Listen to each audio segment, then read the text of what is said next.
ಪ್ರಧಾನಿಯಾಗಿ ಸಂಸತ್ತಿನ ಮೇಲ್ಮನೆಯಲ್ಲಿ 33 ವರ್ಷಗಳ ಕಾಲ ಅವರು ಸೇವೆಯನ್ನು ಸಲ್ಲಿಸಿ ಸುದೀರ್ಘ ಸೇವೆ ಸಲ್ಲಿಸಿದಂತಹ ಮಾಜಿ ಪ್ರಧಾನಿ ಮನಮೋಹನ್ ಸಿಂಗ್ ಇವತ್ತು ದೆಹಲಿಯ ಏಮ್ಸ್ ಆಸ್ಪತ್ರೆಯಲ್ಲಿ ಇಹಲೋಕ ತ್ಯಜಿಸಿದ್ದಾರೆ.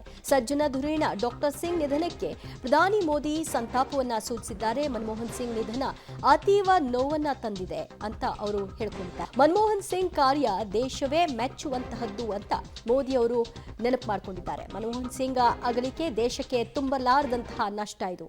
ಅವರ ಕುಟುಂಬಕ್ಕೆ ದುಃಖ ಭರಿಸುವಂತಹ ಶಕ್ತಿಯನ್ನ ಭಗವಂತ ಕರುಣಿಸಲಿ ಅಂತ ತಮ್ಮ ಎಕ್ಸ್ ಖಾತೆಯಲ್ಲಿ ಪ್ರಧಾನಿ ನರೇಂದ್ರ ಮೋದಿ ಅವರು ಸಂತಾಪವನ್ನ ಸೂಚಿಸಿದ್ದಾರೆ. ಪ್ರಧಾನಿ ನರೇಂದ್ರ ಮೋದಿ ಅವರು ಮನಮೋಹನ್ ಸಿಂಗ್ ಅವರ ಜೊತೆಗಿನ ಹಲವು ಭಾವಚಿತ್ರಗಳನ್ನು ಕೂಡ ಹಂಚಿಕೊಳ್ಳುವ ಮೂಲಕವಾಗಿ ತಮ್ಮ ಸೋಷಿಯಲ್ ಮೀಡಿಯಾದಲ್ಲಿ ಅಂತಿಮ ನಮನವನ್ನು ಸಲ್ಲಿಸಿದ್ದಾರೆ. ಅವರ ಹಲವಾರು ರಾಜಕೀಯ ನಡೆಯಲ್ಲಿ ತೆಗೆದುಕೊಂಡಂತಹ ಒಂದು ನಿರ್ಣಾಯಕ ಪಾತ್ರದ ಕುರಿತಾಗಿಯೂ ಕೂಡ ಇಲ್ಲಿ ಸಾಲುಗಳನ್ನು ಅವರು ಹಂಚಿಕೊಂಡಿದ್ದಾರೆ. ಎರಡು ಬಾರಿ ಪ್ರಧಾನಿಯಾಗಿ ಸಂಸತ್ತಿನ ಮೇಲ್ಮನೆಯಲ್ಲೂ ಕೂಡ ಸುದೀರ್ಘ ಸೇವೆಯನ್ನು ಸಲ್ಲಿಸಿದಂತಹ ಮಾಜಿ ಪ್ರಧಾನಿ ಮನಮೋಹನ್ ಸಿಂಗ್ ಅವರು ವಿಧಿವಶರಾಗಿದ್ದಾರೆ. ವಯೋಸಹಜ ಕಾಯಿಲೆಯಿಂದ ಅವರು ಬಳಲ್ತಾ ಇದ್ರು. ಜವಾಹರ್ಲಾಲ್ ನೆಹರು, ಇಂದಿರಾ ಗಾಂಧಿ ಮತ್ತು ನರೇಂದ್ರ ಮೋದಿ ಅವರ ನಂತರದಲ್ಲಿ ಅತಿ ಹೆಚ್ಚು ಕಾಲ ಸೇವೆ ಸಲ್ಲಿಸಿದಂತಹ 4ನೇ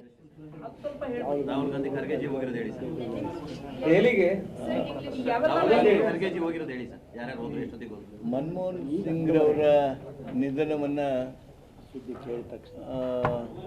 ನಿಧನಕ್ಕಿಂತ ಮೊದಲು ನಾವು ಇನ್ನೂ ಸಭೆ ಅದೆಲ್ಲ ಆ ಕಾರ್ಯಕ್ರಮಗಳಲ್ಲಿದ್ದಾಗಲೇ ಅವ್ರಿಗೆ ತೀವ್ರವಾಗಿ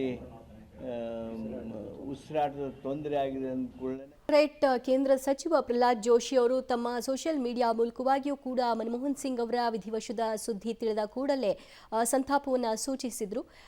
ಮತ್ತೆ ರೀಕನೆಕ್ಟ್ ಮಾಡ್ಕೊಳ್ಳೋಕ್ಕೆ ಸಾಧ್ಯ ಆದರೆ ಮನಮೋಹನ್ ಸಿಂಗ್ ಅವರನ್ನ ಅವರು ಹೇಗೆ ನೆನಪು ಮಾಡ್ಕೊಳ್ತಾರೆ ಅಂತ ತಿಳ್ಕೊಳ್ಬಹುದು. ಮಗದೊಂದು ಕಡೆಯಲ್ಲಿ ಬೆಳಗಾವಿಯಲ್ಲಿ ಕಾಂಗ್ರೆಸ್ ನಾಯಕರು ಇದೀಗಷ್ಟೇ ಸುದ್ದಿಗೋಷ್ಠಿಯನ್ನು ಆರಂಭ ಮಾಡಿದ್ದಾರೆ. ಮನಮೋಹನ್ ಸಿಂಗ್ ಅವರ ನಿಧನದ ವಿಚಾರಕ್ಕೆ ಸಂಬಂಧಪಟ್ಟ ಹಾಗೆ ಮಾತನಾಡ್ತಿದ್ದಾರೆ. ಸಾಲಿನಲ್ಲಿ ಒಬ್ಬರಾಗಿ ಅಷ್ಟೇ ಪ್ರಾಮಾಣಿಕವಾಗಿ ದೇಶದ ಅಭಿವೃದ್ಧಿಗೆ ಕೆಲಸವನ್ನು ಮಾಡಿ ಬಹಳ ಸರಳ ಜೀವಿಗಳು. ಇವತ್ತು ವಯಸ್ಸಾಗಿದೆ, ಅವರು ನಮ್ಮನ್ನು ಅಗಲಿದ್ದಾರೆ. ಆದರೆ ದೈಹಿಕವಾಗಿ ಅಗಲಿದ್ದರೂ ಕೂಡ ಅವರ ಸೇವೆ ಈ ದೇಶದಲ್ಲಿ ಶಾಶ್ವತವಾಗಿ ಉಳಿಯುತ್ತೆ ಅಂತ ನಾನು ನಂಬಿದ್ದೇನೆ. ಭಾರತ ದೇಶ ಎಂದೆಂದಿಗೂ ಕೂಡ ಮನಮೋಹನ್ ಸಿಂಗ್ ಅವರಿಗೆ ನಾವು ಚಿರಋಣಿಯಾಗಿರ್ತೇವೆ.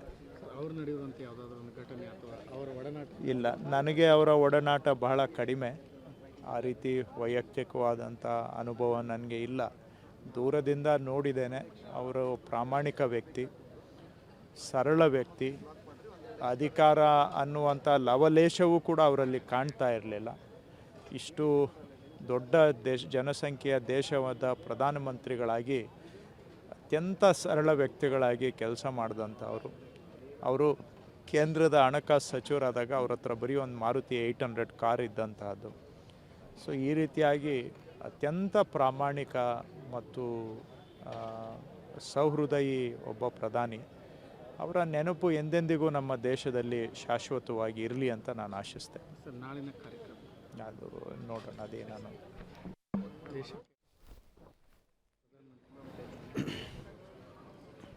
ಒಬ್ಬ ಶ್ರೇಷ್ಠ ಆರ್ಥಿಕ ತಜ್ಞರು ಮತ್ತು ಮಾಜಿ ಪ್ರಧಾನಿಗಳಾದಂಥ ಸನ್ಮಾನ್ಯ ಮನಮೋಹನ್ ಸಿಂಗ್ ಸಾಹೇಬರ ನಿಧನ ನಿಜಕ್ಕೂ ಇಡೀ in India, if we boast of any major development, it is because of Manmohan Singh's policies.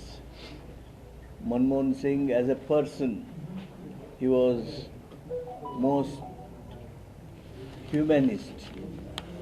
He was a great sympathizer of poor people. He was one who was really worried and bothered about the last man of the society. In Manmohan Singh's loss, the world has lost a great champion of poor. Manmohan Singh ji will be remembered, particularly in the area of economy, forever. India will remember him forever. Mahatma Gandhi ji got us the freedom. Mahatma Gandhi ji's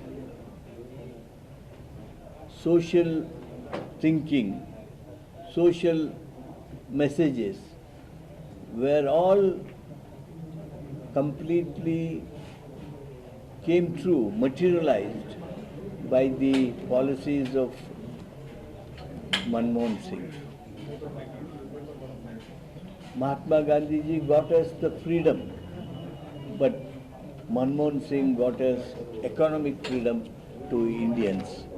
This is the personality which will be remembered by world in days to come. Sir, tomorrow's rally